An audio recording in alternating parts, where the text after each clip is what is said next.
This is Hidden Killers Week in Review. A look back at the most prolific stories of the week. You're listening to the Hidden Killers podcast with Tony Brueski. Featuring former federal prosecutor and president of West Coast Trial Lawyers, Nima Rahmani. What does the future hold for Judge Gull, for Richard Allen, for the entire case of the Delphi murders? It's one that gets stranger and stranger by the day. Just recently, Judge Gull has responded to the requests from the defense of Richard Allen, although she is kind of saying, you're not really the defense, so I really don't need to respond.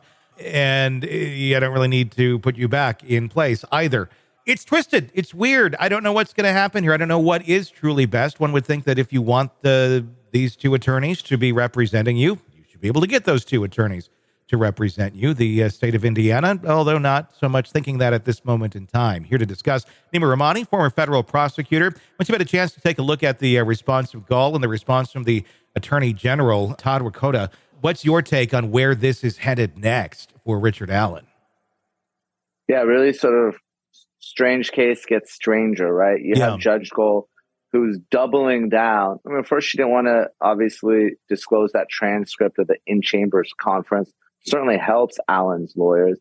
But again, she keeps saying that they were incompetent, which may well be true, but you didn't have a hearing. You didn't give them notice. You didn't give them an opportunity to present their case. You're basing it on the very limited information that, this material was on a conference room table and someone got access to it that maybe shouldn't have.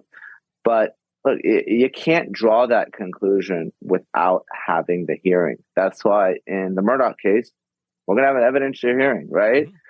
Same thing would be needed in Allen's case.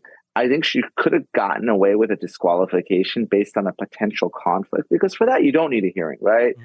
You say, listen, regardless of whether they messed up or not, Allen, you got a claim against these lawyers. So you need a whole new set just to make sure that your rights are protected. Yeah. I'm not saying that they did something wrong, but they may have. And you might have a case against them. So you need another lawyer. But she's saying, no, these lawyers were incompetent. These lawyers were incompetent. Well, you haven't given those lawyers a chance to prove that they weren't. In fact, the burden's on someone to show that they are indeed incompetent. It's not even on the burden on them. So you basically come to a conclusion without providing any evidence and allowing them to present their case. So I think that incompetence ruling will be overturned. And I guess I'm going to go to that. Were they incompetent? The story that we've heard now from them is the stuff was out, big conference room table, their war room, they're working on the case. A former employee, a friend that was trusted, that I guess the last person you'd think to be walking around with a camera, taking pictures of evidence to sell it. But it happened. It wasn't like Baldwin and Rosie were there doing that themselves. When this is in the confines of one's own private office, is that incompetence, or is that just very bad misfortune that you have a shitty friend that did something like that to you? Yeah, it's really sort of a reasonableness standard, right? So we're lawyers. We have a duty to keep, client information confidential, a duty to keep, information that's subject to a protective order or a gag order evidence. We need to keep that. But look, if I have a law firm here in my building and I secure it and I have an alarm and someone breaks in and steals something, I don't think anyone's going to say, Nima Rahmani, you're incompetent. You took reasonable steps to safeguard the materials. Now, look, is putting stuff on a conference room table incompetent? Potentially, but it's not necessarily so. If they provide evidence that, listen, there's a limited number of people that can access that room, there's a key card system, there's some sort of security, and this individual got access, it was unauthorized, but we were diligent in safeguarding the material, that is not incompetent. And you can't really jump to that conclusion. It's calling a lawyer incompetent, it's basically you're saying they've committed malpractice, right? I mean, that's something that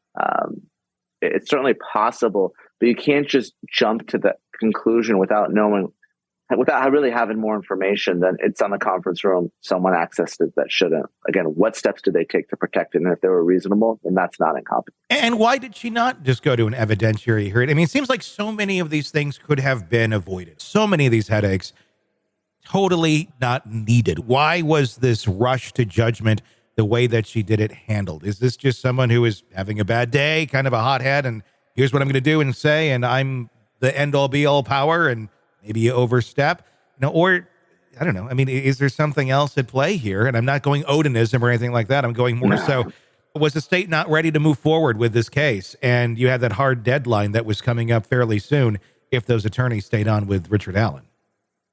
Yeah, potentially, but I put this more on the judge than the prosecution. Look, if you're going to disqualify lawyers in one of the biggest cases in the country, any type of murder case, right? But especially if you're talking about potential, capital case there, right? Indiana still has the death penalty.